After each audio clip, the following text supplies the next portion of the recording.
Hi, friends. Yesterday, I brought up the difficult topic of difficult relatives.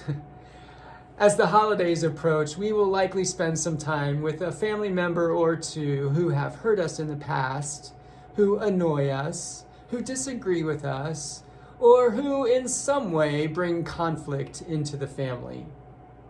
It may surprise you to know that Jesus had a difficult family as well. It may surprise you to know that Jesus had a family at all, but he did. He had brothers and sisters.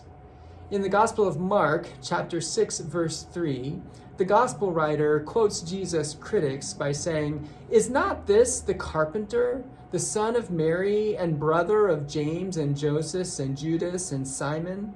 And are not his sisters here with us?" Even Jesus' family was less than perfect, though. So if your family doesn't appreciate you, take heart. Jesus' family didn't appreciate him either. In Mark 6:4, Jesus says, "Prophets are not without honor except in their hometown, and among their own kin, and in their own house." See, Jesus had been asked to speak at his hometown synagogue. And everyone was so proud of their hometown boy who was making a name for himself. Well, they were proud until they heard what he had to say. He referred to himself as the Messiah, the one who would fulfill the prophecies. And their response? Wait a minute, isn't this Joseph's son? Translated, that is, wait a minute, he's one of us. He's the plumber's kid from down the street. He's the accountant on the third floor. He's the construction worker that dated your sister. He's an ordinary, familiar person.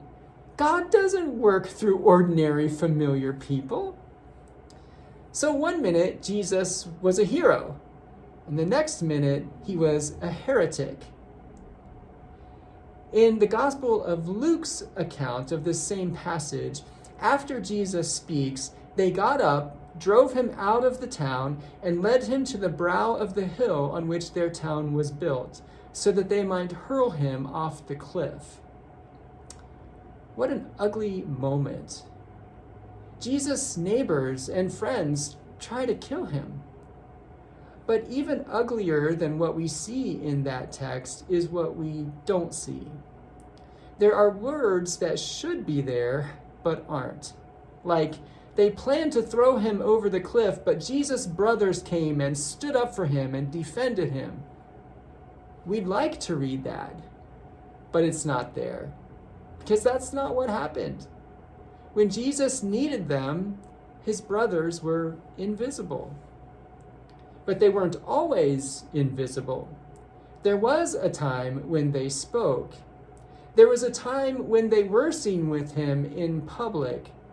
But it wasn't because they were proud of him. It was because they were ashamed of him. In Mark 3:21, it says, "When his family heard it, they went out to restrain him, for people were saying, 'He has gone out of his mind.'" They didn't go to defend him or to support him. They went to restrain him. "He's gone off the deep end, Mom. You should hear what people are saying about him. They're saying that he's loony. Somebody asked me why we don't do something about him." It's a good thing Dad isn't around to see what Jesus is doing. Hurtful words spoken by those closest to Jesus. So how does Jesus put up with those guys? How can you believe in yourself when the people who are closest to you don't even believe in you? How can you move forward when your family wants to pull you back? When you and your family have two different agendas, what do? Well, Jesus gives us some answers, and we'll explore them tomorrow. Thanks for joining me today. I'll see you tomorrow.